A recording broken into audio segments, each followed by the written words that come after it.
So guys, for the first step, you want to go to search and type in view network connections. Click on it.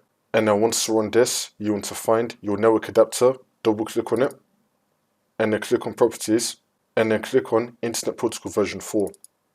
You want to select obtain an IP address automatically, and now under it you want to select use the following DNS server address. You want to make the first line 8888, and you want to make the second line 8844, and then click on OK. For the next step, if you're using a VPN or proxy, then you want to disable it. For the next step, you want to go to search and type in CMD. Now, you want to run it as administrator. And then click on yes. And now once you're on this, you want to type in ipconfig space /flush DNS, and then click on enter.